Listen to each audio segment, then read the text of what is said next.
ചെമ്പനീർ പൂവിൻ്റെ ഏറ്റവും പുതിയ വിശേഷങ്ങളിലോട്ട് എല്ലാവർക്കും സ്വാഗതം. അപ്പോൾ ഞാൻ ഇന്ന് പറയാൻ പോകുന്നത് നമ്മുടെ ചന്ദ്ര രേവതിയോട് വളരെ മോശം എന്ന് വെച്ചാൽ ഭയങ്കര മോശമായിട്ട് പെരുമാറുന്ന ഒരു എപ്പിസോഡിനെ കുറിച്ചാണ് പറയാൻ പോകുന്നത്. അത് ഉടനെ തന്നെ നെക്സ്റ്റ് വീക്കിൽ ഉണ്ടാവുന്ന ഒരു എപ്പിസോഡാണ്. അപ്പോൾ അതിലോട്ട് കിടക്കുന്നതിന് മുമ്പ് ഈ വീഡിയോ ഇഷ്ടമായെങ്കിൽ ലൈക്ക് ചെയ്യാനും ചാനൽ ആദ്യമായിട്ട് കാണുന്നവരുണ്ടെങ്കിൽ സബ്സ്ക്രൈബ് ചെയ്യാനും മറക്കരുത്. ഒരു ദിവസം നമ്മുടെ രേവതിക്ക് ഭയങ്കര പനിയായിട്ടിരിക്കുമായിരിക്കും. പനി ഉണ്ടെങ്കിലും രേവതി അവരുടെ പണിയൊക്കെ എടുക്കുന്നുണ്ട് എന്നത്തെയും പോലെ തന്നെ. അപ്പോൾ അങ്ങനെ സച്ചിക്ക് അറിയില്ലായിരുന്നു രേവതിക്ക് പനിയാണെന്ന്. സച്ചി ഒരു ദിവസം പണി കഴിഞ്ഞ് വരുമ്പോഴേക്കും രേവതി അവിടെ ഇങ്ങനെ പോകെട്ടിക്കൊണ്ടിരിക്കുമായിരിക്കും. രേവതിയുടെ മുഖമൊക്കെ ഇങ്ങനെ ക്ഷീണിച്ച് തളർന്നിരിക്കുകയാണ്. അപ്പോൾ സച്ചി ചോദിക്കും, രേവതി ഇതെന്താ നിൻ്റെ മുഖമൊക്കെ വല്ലാതിരിക്കുന്നേ? അപ്പോൾ രേവതി പറയുന്നുണ്ട്, ഒന്നുമില്ല സച്ചി ഏട്ടാ എന്ന് പറയുമ്പോഴേക്കും സച്ചി ഒന്ന് തൊട്ടു നോക്കുമ്പോഴേക്കും പൊള്ളുന്ന പനി കേട്ടോ. അപ്പോൾ സച്ചി പറയും, വന്നേ വാ നമുക്ക് ഹോസ്പിറ്റലിൽ പോയിട്ട് വരാം, നിനക്ക് നല്ല ചൂടുണ്ട്, നിനക്ക് വയ്യ രേവതി, വാ നമുക്ക് ഹോസ്പിറ്റലിൽ പോകാമെന്ന് പറയുമ്പോൾ രേവതി പറയുന്നുണ്ട്, സച്ചി ഏട്ടാ അതൊന്നും കുഴപ്പമില്ല, അത് ഞാനൊരു ഗുളിക കഴിച്ചിട്ടുണ്ട്, അത് കഴിച്ചു കഴിയുമ്പോഴേക്കും കുറച്ച് നേരം കഴിയുമ്പോഴേക്കും ശരിയാവും എന്നൊക്കെ പറയുന്നുണ്ട്. പക്ഷേ ആ മെഡിസിൻ തീർന്നു, സച്ചിയേട്ടൻ ഒരെണ്ണം കൂടി മേടിച്ചുകൊണ്ട് വാന്ന് പറയുവാണ് സച്ചിനോട്. സച്ചി പറയും, രേവതി ഇപ്പോഴത്തെ പനിയൊന്നും ഗുളിക കഴിച്ചാൽ മാറത്തില്ല, നമുക്ക് ഹോസ്പിറ്റലിൽ പോവാമെന്ന് പറഞ്ഞ് സച്ചി നിർബന്ധിച്ചിട്ടൊന്നും രേവതി പോകുന്നില്ല. രേവതി മെഡിക്കൽ ഷോപ്പിലോട്ട് വിടുവാണ് സച്ചിയെ. എനിക്ക് ഗുളിക മതി സച്ചി ഏട്ടാ, അത് കഴിച്ചു കഴിഞ്ഞാൽ എൻ്റെ അസുഖമൊക്കെ മാറും എന്ന് പറയുകയാണ്. അപ്പോൾ സച്ചി പറയും, എന്നാൽ ശരി നീ വാ കുറച്ച് നേരം കിടക്കുമെന്ന് പറയുവാണ് രേവതിനോട്. അപ്പോൾ രേവതി പറയും, സച്ചിയേട്ടാ എനിക്ക് പൂ കെട്ടാനുണ്ട്, ഈ പൂവൊക്കെ എനിക്ക് കൊടുക്കാനുള്ള പൂവല്ലേ, ഇത് കെട്ടിത്തീരാതെ ഞാൻ എങ്ങനെയാണ് റെസ്റ്റ് എടുക്കുന്നതെന്ന് ചോദിക്കുമ്പോൾ സച്ചി പറയും, എനിക്കതൊന്നും കേൾക്കണ്ട, നീ കുറച്ച് നേരം കിടന്നെഴുന്നേൽക്കുമ്പോഴേക്കും നീ ഉഷാറാവും, നിനക്ക് അത്രയും വയ്യ രേവതി, പൊള്ളുന്നുണ്ടെന്നൊക്കെ പറയുവാണേ സച്ചി. എന്നിട്ട് സച്ചി രേവതിയെ വലിച്ചുകൊണ്ടും പോകുവാണേ. അപ്പോൾ രേവതി പറയും, സച്ചിയേട്ടാ ആ മുറിയിൽ അമ്മ കിടക്കുമല്ലേ, ഞാൻ എവിടെ കിടക്കാനാ? അപ്പോൾ സച്ചി പറയും, എന്നാ നീ വാ ഇങ്ങോട്ടേക്ക് ഈ മുറി കയറ്.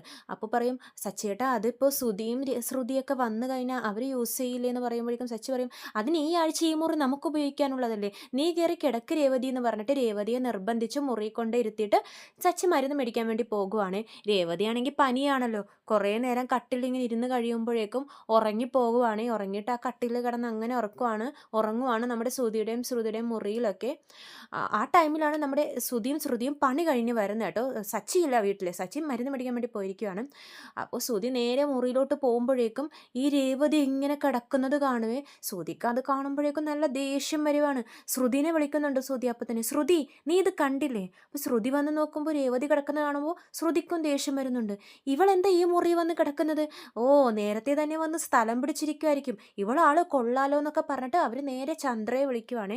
അമ്മേ അമ്മ എന്ന് പറഞ്ഞ ഒച്ചപ്പാടെടുക്കുകയാണ്. അപ്പോൾ ചന്ദ്ര പറയും, എന്താടാ നീ എന്താ ഇങ്ങനെ വിളിച്ചു കൂവിന്? അമ്മ ഇത് കാണുന്നില്ലേ, ആ രേവതി അവിടെ ഞങ്ങളുടെ മുറിയിൽ വന്ന് കിടക്കുവാണ്. അവൾ കിടക്കുന്നോ? ഇത്ര നേരം അവിടെ പൂ കെട്ടിക്കൊണ്ടിരിപ്പുണ്ടായിരുന്നല്ലോ, പിന്നെ എപ്പോൾ പോയി കിടന്നു? എനിക്കറിയാൻ പാടില്ല, അമ്മ പോയി നോക്കുക എന്ന് പറഞ്ഞ് ചന്ദ്രയെ വിടുവാണേ.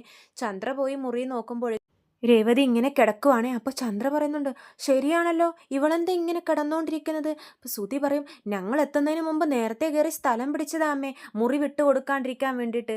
ഈ ആഴ്ച അവർക്കാണല്ലോ മുറി, അതിൻ്റെ അധികാരം എടുക്കുന്നതായിരിക്കും അവള്. ഇതൊന്നും നമ്മുടെ രേവതി കേൾക്കുന്നില്ല. രേവതി ആ ക്ഷീണം കൊണ്ട് വയ്യല്ലോ, അതുകൊണ്ട് അങ്ങനെ ഉറങ്ങിക്കിടക്കുവാണ്, ഇവിടുത്തെ ബഹളങ്ങളൊന്നും കേൾക്കുന്നില്ല. അപ്പോൾ ശ്രുതി പറയുന്നുണ്ട്, അമ്മ അവളെ വിളിച്ചെഴുന്നേപ്പിച്ചേ, ഞങ്ങൾ പണി കഴിഞ്ഞ് വന്നിരിക്കുന്നതാണ്, ഞങ്ങൾക്ക് കുറച്ച് നേരം റെസ്റ്റ് എടുക്കണം എന്നൊക്കെ പറയുവാണ്. അപ്പോൾ ചന്ദ്ര വിളിക്കാൻ പോകുമ്പോഴേക്കും രവീന്ദ്രൻ വരുന്നുണ്ട്.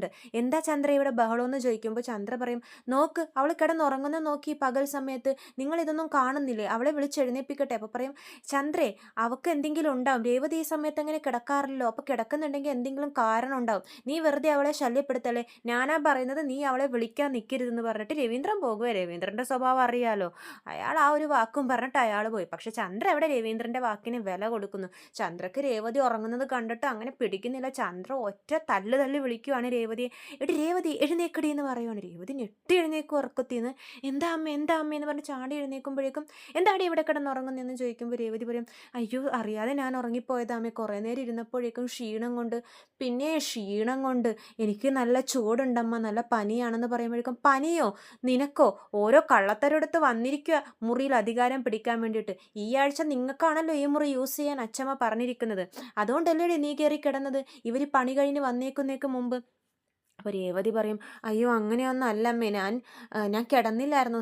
സച്ചിയേട്ടൻ എന്നോട് കിടക്കാൻ പറഞ്ഞുകൊണ്ട് ഞാൻ കുറച്ച് നേരം കിടന്നതാന്നൊക്കെ പറയുമ്പോഴേക്കും, ഇപ്പം തന്നെ നീ ഈ മുറിയിൽ നിന്ന് ഇറങ്ങി പോകണം എന്ന് പറയുമ്പോൾ രേവതി പറയും, ഞാൻ പൊക്കോളാം അമ്മ, എനിക്ക് വയ്യ, സത്യമായിട്ട് എനിക്ക് വയ്യ, നല്ല പനിയുണ്ടെന്ന് പറഞ്ഞിട്ടൊന്നും ചന്ദ്ര കേൾക്കുന്നില്ല. ചന്ദ്ര പറയുന്നത് രേവതി മനഃപൂർവ്വം കിടന്നെന്നാണ് ആ മുറിയിൽ. ശ്രുതിയും അതിനനുസരിച്ച് എരികേറ്റി കൊടുത്തോണ്ടിരിക്കുവാണ് ചന്ദ്രയെ. ഞങ്ങൾ വരുന്നതിനെക്കാട്ടും മുമ്പ് അവൾ കേടി കിടന്നത് അധികാരം പിടിക്കാൻ വേണ്ടി. ഞങ്ങൾക്ക് കുറച്ച് നേരം കിടക്കണം. എന്നിട്ട് ചന്ദ്ര എന്ത് ചെയ്യുന്നറിയോ, ഈ രേവതിയുടെ കൈ പിടിച്ച് വലിച്ചോണ്ട് മുറിയുടെ പുറത്തോട്ട് വലിച്ചെറിയുവാണേ.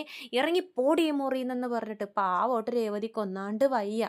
അപ്പോഴേക്കും നമ്മുടെ പുറത്ത് സച്ചി ഇതൊക്കെ കേട്ട് ഇങ്ങനെ നിപ്പുണ്ടായിരുന്നേ. മരുന്ന് മേടിച്ച് സച്ചി വന്നപ്പോൾ ഇവിടുത്തെ ബഹളം കാരണം ഇങ്ങനെ നിൽക്കുവാണ്. അകത്തോട്ട് കയറിയില്ല, അവരുടെ മുമ്പിലോട്ട് പോയില്ല, എല്ലാം മറിഞ്ഞു നിന്ന് കേൾക്കുവാണ്.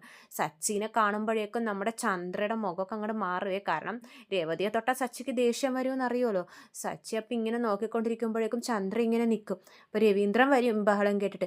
"ചന്ദ്രേ, നിന്നോടല്ലേ ഞാൻ അവളെ വിളിക്കരുതെന്ന് പറഞ്ഞത്, നീ എന്തിനാ അവളെ വിളിച്ചതെന്ന്" ചോദിക്കുവാണ്. അപ്പോൾ ചന്ദ്ര പറയും, "അത് പിന്നെ ഇവിടെ വീട്ടിൽ പണിയില്ലേ, അതെടുക്കണ്ടേ, അതുകൊണ്ടാണ് ഞാൻ അവളെ വിളിച്ചതെന്നൊക്കെ പറയുമ്പോഴേക്കും, "ഒരു കാര്യം ഞാൻ പറഞ്ഞാൽ നീ കേൾക്കില്ലല്ലേ" എന്ന് പറഞ്ഞ് രവീന്ദ്രൻ ചീത്ത പറയുന്നുണ്ട്. അപ്പോൾ രേവതി പറയും, "അച്ഛാ, എനിക്ക് നല്ല പനിയുണ്ട് അച്ഛാ, വയ്യാതെ വന്നപ്പോൾ ഞാൻ കുറച്ച് നേരം കിടന്നതാന്ന്" പറയുമ്പോഴേക്കും രവീന്ദ്രൻ പറയും, "കേട്ടല്ലോ, അവൾ എന്തിനാ കിടന്നതെന്ന് കേട്ടല്ലോ, എനിക്കറിയാം അവൾ വെറുതെ ഒന്നും കിടക്കില്ല എന്ന്, അവൾക്ക് എന്തെങ്കിലും ഉണ്ടാവും, അതുകൊണ്ടാണ് അവൾ കിടന്നത്, ഞാൻ അപ്പോഴേ നിന്നോട് പറഞ്ഞതല്ലേ ചന്ദ്രേ."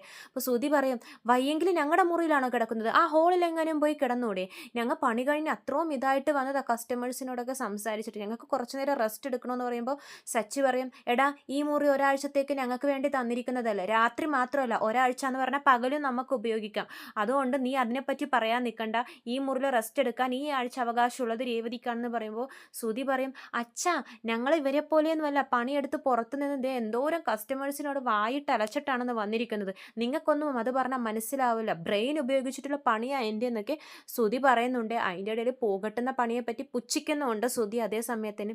അപ്പോൾ സച്ചി പറയുന്നുണ്ട്, "അച്ഛാ, ഞാൻ പറഞ്ഞിട്ടാണ് അച്ഛാ രേവതി അവിടെ പോയി കിടന്നത്, ഞാൻ ഹോസ്പിറ്റലിൽ വിളിച്ചിട്ട് അവൾ വരുന്നില്ല, അപ്പം മെഡിക്കൽ ഷോപ്പിൽ പോയി ഞാൻ മരുന്ന് മേടിക്കാൻ അവളെ അവിടെ കിടത്തിയിട്ട് ഞാൻ പോയത്, ഞാനാണ് അവളെ കിടത്തിയത്, അതിന് അവളെ അവിടെ കിടന്നു എന്ന് പറഞ്ഞ് ഈ വീട്ടിൽ ഇത്രമാത്രം ബഹളം ഉണ്ടാവുമെന്ന് ഞാൻ ഓർത്തില്ല" എന്ന് പറയുമ്പോൾ ചന്ദ്ര പറയും, "കിടക്കണമെന്ന് പിന്നെ ഇവള് കിടക്കാൻ നടക്കുന്നു, ഇവൾ ഇത്ര നാൾ അസുഖം വരുമ്പോൾ ഇങ്ങനെ ഒറ്റ മുറിയിലാണ് കിടന്നിരുന്നത്, നിന്റെ വീട്ടിൽ നീ ഇങ്ങനെയായിരുന്നോടി, പനി വരുമ്പോഴേക്കും നീ മുറി കയറി കിടക്കും, ഓ, നിനക്ക് എ സി മുറി വേണോ കിടക്കാൻ വേണ്ടി അസുഖം വരുമ്പോൾ, നിന്റെ വീട്ടിൽ നീ ഇങ്ങനെ കട്ടിൽ കയറിയായിരുന്നോ കിടക്കണ്ടായിരുന്നത്, നിങ്ങളൊക്കെ എ സി മുറിയിൽ കിടക്കേണ്ടവരല്ല, അസുഖം വന്ന ജനറൽ വാർഡ്, ഹോസ്പിറ്റലിൽ പോയാലും നിങ്ങൾക്ക് ജനറൽ വാർഡാണ് പറഞ്ഞിരിക്കുന്നത്, നിനക്ക് ഇതേപോലത്തെ എ സി മുറിയൊന്നും പറഞ്ഞിട്ടില്ലടി പൂക്കാരി" എന്നൊക്കെ പറഞ്ഞ് ചന്ദ്ര രേവതിയെ അപമാനിക്കുവാണേ. പാവ രേവതിക്ക് ഭയങ്കര സങ്കടമാണ്.